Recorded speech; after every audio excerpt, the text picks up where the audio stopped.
It's time then to hear what's been grinding your gears this week. Let's rev you up, Trevor, because the floor is yours to rant about whatever it is that has wound you up this week. Could be from the sporting world. It could be from it's news from the sporting world. It's all right, let's hear it. So the subject is Raheem Sterling. Okay. And some Manchester City fans seem to be happy to let him go. Okay. To those, I'd say, be careful what you wish for. And some Chelsea fans, and it's been rumoured that he's going to go to Chelsea, or there's a chance that he could go to Chelsea, they're not having him. And I'm like, give your head a wobble. And I'm just going to talk you through why. Okay. To start with, pace is ridiculous and it's something you can't coach. At Manchester City, they've not really got pace in them forward lines, or they didn't have. So that's always great to have. He's always fit, never gets injured, always available. Unbelievable resilience, the way that he bounces back from disappointments. You hear it from managers, past and present, that he's got a fantastic work ethic in training, and when you've got that, you're always going to be a top player. And he's got the experience now. 339 games at Manchester City, 131 goals, 95 assists. That's 226 goal involvements in 339 games. That's consistency. Fourth goal output, excluding pens, since 2015-16. Ridiculous. There's only Salah, Aubameyang and Son above him. And when you talk about Pep Guardiola, and I've said it a few times, not really appreciating him as much as I think he should do.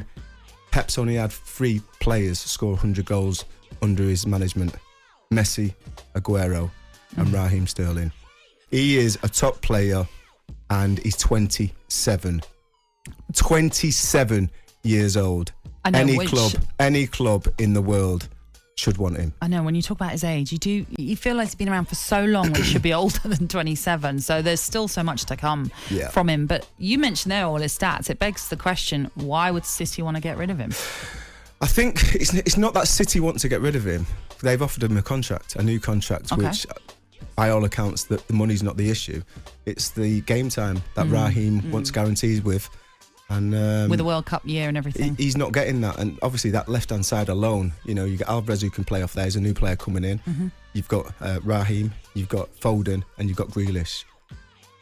There's too many players for a position in the team. I think Foden could play in the midfield. He obviously can play on the right as well, Raheem, and at times has played up front. But with Alvarez and now Haaland coming into the football club, I don't think he's happy with the amount of minutes that he could get, and that's why he's potentially not going to sign his new contract. He's got a year or two left, so the club don't want to let him run that down and leave for free. So it's come to a situation where Manchester City are thinking about letting him go, and Chelsea there seemingly interested in having him. But the Chelsea fans, believe you me, you're getting an absolute superstar. But you mentioned there some City fans are quite happy for him to go, some Chelsea fans are hesitant, and that's what's doing my head in. Why is he underappreciated? You've given us the stats. You've said it's ridiculous. Only 3 players have scored 100 goals under Pep Guardiola. The biggest stat for me is the fourth. What's he not doing right? The fourth goal output since 2015-16. There's only Son, Salah and Aubameyang above him. Yeah. So what is he doing wrong that you're seeing? You're seeing it. You're believing that this is a guy that needs more credit. I just think some people make opinions of players based on the amount of chances they miss, rather than the amount of times they get back on the feet and then go and score and then go and score. Everyone makes mistakes. Michael Jordan talks about it, the great basketball player. It's all them misses that made me the great player that I am. And I think Raheem's in the same kind of bracket as that. And if he goes to Chelsea, you think he's a guaranteed first team, as in first 11? 100%. He's a top player. Every game he's going to be there. Top player. Will he be the best player then? Possibly. Quite easily. You look at the Euros for England. If it wasn't for him, they wouldn't have got through the group stages. He was the man that stepped up and scored the goals and put in the performances to get him into that confident mode again, to then get deep into the competition and ultimately get to the final. But it was Raheem, when everyone else was missing and couldn't put really a great performance together, he was there to get England out of the mire. Timo Werner's often played on the left at times. He's better than him. But you're saying that it'll be Sterling that will start ahead of him. Raheem will go there to start, and because he's in a strong position, he'll get assurances for that. As long as he's training well and fit, he'll be in the starting lineup. Bringing in someone like Sterling, what does that do for Chelsea? You were saying earlier on about the issues at Chelsea, and we're not quite sure what's happening in the transfer market with them.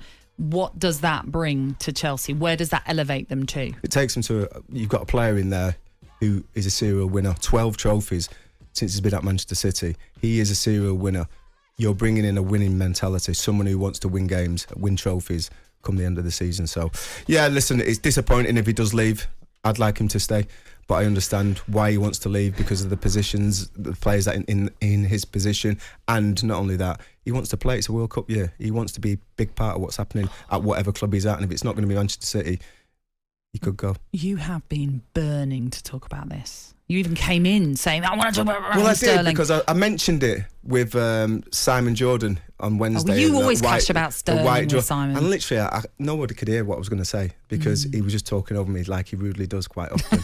I better be careful because he's probably in the office. Oh, he turns up very late. I was going to say, he's not in yet. You've got to, you're all right. You can say, this is a safe space. It's all right. talkSPORT Breakfast with Alan Brazil. Thursday and Friday morning, 6 till 10. On AM, on DAB, via the talkSPORT app and on your smart speaker. talkSPORT.